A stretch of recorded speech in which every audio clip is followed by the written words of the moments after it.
Stories point में आप सभी का स्वागत है। अगर आप लोग डरावनी कहानियों के शौकीन हैं तो हमारे चैनल को सब्सक्राइब कर लें और बेल आइकन भी दबा दें, क्योंकि हम ऐसी ही डरावनी कहानियाँ हर रोज़ लेकर आते हैं, वो भी रात 9 बजे। तो हमारे चैनल को सब्सक्राइब कर लें और बेल आइकन ज़रूर दबा दें। तो चलिए शुरू करते हैं आज की एक नई कहानी। यह बात बहुत पहले की है। एक बार रामू काका अपने बेटे से मिलने लखनऊ गए हुए थे। वे शाम को लगभग 4 बजे लखनऊ से ट्रेन पकड़कर मकरेना के लिए रवाना हुए। मकरेना पहुंचने में रात के करीब 10 बज गए। मकरेना पहुंचने के बाद उन्होंने सोचा कि शायद इस समय टिकरैया जाने के लिए कोई गाड़ी मिल जाए।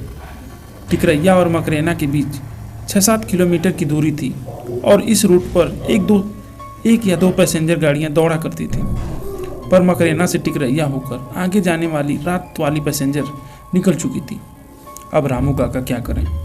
पहले तो उन्होंने वह रात स्टेशन पर ही गुजारने की सोची, पर फिर पता नहीं क्यों उन्हें क्या सूझा कि अपना झोला झंडा उठाए और रेल की पटरी पकड़कर मकरेना से टिकरैया की ओर चल दिए।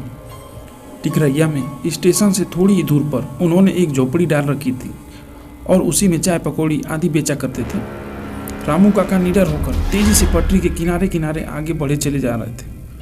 उन्हें देर सवेर पैदल ही पटरियों से होकर इधर उधर आने जाने की आदत थी। उस काली रात में भी वे तेजी से ऐसे बढ़े चले जा रहे थे जैसे दिन का प्रकाश हो। अभी रामू काका लगभग 1 किलोमीटर तक बढ़े होंगे, तभी उन्हें पटरी के बीच एक बकरी मिमियाती हुई नजर आई। उन्होंने पास जाकर देखा तो एक बकरी जिसके गले में पगहा बंधा हुआ था, वो पगहा पटरी के बीच में फंस गया। पहले तो रामू काका के दिमाग में यह बात आई कि आखिर इतनी रात को यह बकरी यहाँ आई कैसे है। अगर कोई लेकर आया था तो इसे छोड़कर क्यों चला गया। और अपने दिमाग पर जोर न डालते हुए उस बकरी के फंसे पगहे को निकालने की कोशिश शुरू कर दी, पर पगहा इस तरह से फंसा हुआ था कि निकालने का नाम ही नहीं ले रहा था। इसी दौरान उस लाइन से होकर एक मालगाड़ी धीरे गति से आगे बढ़ रही थी। रामू काका उस बकरी के पगहे को निकालने में इतने मशगूल हो गए थे कि उन्हें आती हुई न मालगाड़ी दिखी, न ही उन्हें उसकी आवाज़ सुनाई दे रही थी। धीरे धीरे वह मालगाड़ी रामू काका के पास काफ़ी करीब आ गई। जब पास में मालगाड़ी आई तब जाकर उन्हें एहसास हुआ कि ट्रेन आ चुकी है। जैसे ही वह पटरी से दूर हटना चाहें तभी उस बकरी ने एक विकराल रूप पकड़ लिया। ऐसा लगता था कि बकरी के रूप में कोई दानव हो। अब तो रामू काका थोड़ा और डर गए और उस बकरी ने भागते हुए रामू काका की धोती ही मुंह में दबाकर पटरी की ओर खींचने लगी। अब रामू काका एकदम से असहाय हो गए थे और पसीने से पूरी तरह भीग गए थे। अब वह मालगाड़ी और भी करीब आ रही थी। ऐसा लगता था कि अब उनका जीवन नहीं बचेगा। मौत एकदम से उनके सर पर खड़ी नजर आ रही थी। उनका धैर्य और बल भी जवाब देने लगे थे। वे न चाहते हुए भी पटरी की ओर खींचे चले जा रहे थे। अचानक कुछ ऐसा घटा जो रामू काका की समझ से परे था। अचानक एक 15-16 साल की सुंदर कन्या प्रकट हो गई और देखते ही देखते उसने उस बकरी के मुंह से रामू काका की धोती छुड़ाने लगी। अब तो वहाँ का दृश्य बहुत ही भयंकर हो गया था। रामू काका पूरी तरह से डरे सहमे थे, पर इस किशोरी के आने से उन्हें थोड़ी राहत मिली थी। अब मालगाड़ी लगभग 10 मीटर की दूरी पर आ गई थी। अब तो उस बकरी और उस किशोरी की लड़ाई और भी भयंकर हो गई थी। अचानक उस किशोरी ने बकरी के मुंह से धोती को छुड़ाने में सफल हुई और तेजी से रामू काका को धक्का दे दी। अब रामू काका पटरी से थोड़ी दूर जाकर गिर गए।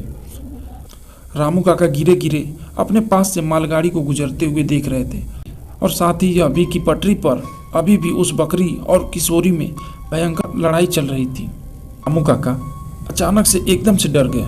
उनके डरने का कारण यह था कि अभी तक तो वे केवल उन दोनों की लड़ाई और गुजरती हुई मालगाड़ी को देख रहे थे, पर उन्होंने इस बात पर ध्यान नहीं दिया कि वह बकरी और किशोरी उस पटरी पर लड़ रहे थे जिस पर से मालगाड़ी गुजर रही है। पर इन दोनों को इससे कोई फर्क नहीं पड़ रहा था और न ही वे दोनों मालगाड़ी के पहियों के नीचे आ रहे थे, और कभी कभी नीचे भी आते तो कोई फर्क नहीं पड़ता था। अब रामू काका एकदम से पीले पड़ गए थे। उन्हें इस बहादुर भूतनी लड़की के बारे में पता था। उन्होंने कई लोगों से इस बहादुर भूतनी के किस्से सुन चुके थे, जो रेलवे लाइन के आसपास मुसीबत में पड़े लोगों, जानवरों आदि की जान बचाती रहती है। अब मालगाड़ी गुजर चुकी थी पर उन दोनों की लड़ाई अभी भी जारी थी। अचानक लड़की ने कसकर उस बकरी के पगहे को उसके गले में लपेटकर खींचना शुरू कर दिया। ऐसा लगा कि उस बकरी का गला पूरी तरह से दब गया और वह एक भयंकर आवाज में मिमियाई। लड़की को पता नहीं क्या सूझा कि उसने उसका पगहा छोड़ दिया। पगहा छोड़ते ही वह बकरी मिमियाते हुए पता नहीं कहाँ गायब हो गई। अब वह लड़की धीरे धीरे रामू काका की ओर बढ़ने लगी। रामू काका को डर भी लग रहा था। उन्हें यह भी पता था कि यह भूतनी उनका बुरा नहीं करना चाहती है। भूतनी धीरे धीरे रामू काका के पास पहुंची।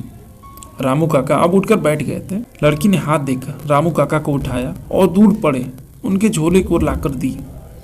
अब रामू काका थोड़ा सहज हो गए थे। लड़की ने उन्हें अपने साथ साथ चलने को कहा।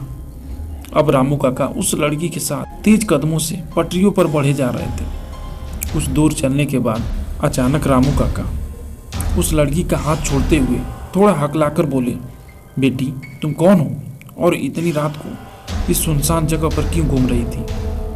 लड़की पहले तो थोड़ा सिसकी, फिर संभल कर बोली, काका मैं 5-7 साल पहले अपने माता पिता के साथ इसी पटरी के किनारे एक मड़ई में रहती थी। मेरे माता पिता छोटे मोटे काम करके गुजारा करते थे। मैं बकरियों को चराने का काम करती थी।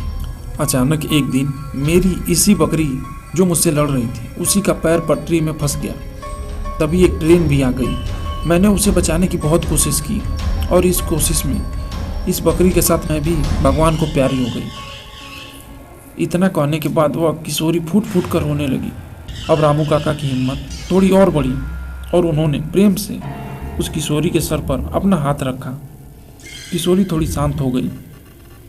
कुछ देर चुप्पी छाई रही। फिर रामू काका ने पूछा कि बेटी पर वह बकरी मुझे क्यों मारना चाहती थी?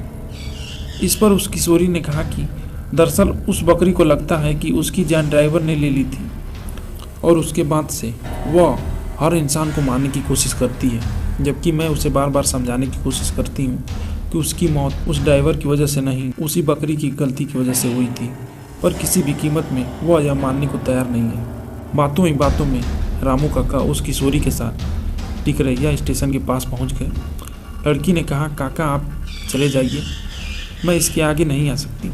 पर रामू काका ने उससे कहा कि बेटी तू बहुत ही अच्छी है और मैं चाहता हूँ कि तू भी मेरे साथ चल और मेरी बेटी जैसी रहो। काका की इन बातों को सुनकर वह किशोरी थोड़ी भावुक हुई और बोली, ऐसा नहीं हो सकता, और कहकर जाने लगी। रामू काका की माने तो वह किशोरी बराबर रामू काका को दिख जाती थी और कभी कभी उन दोनों में बातें भी होती थी। एक दिन रामू काका ने उसकी आत्मा की शांति के लिए एक छोटा सा अनुष्ठान कराया और उसके बाद कहते हैं कि वह किशोरी कभी नहीं दिखी।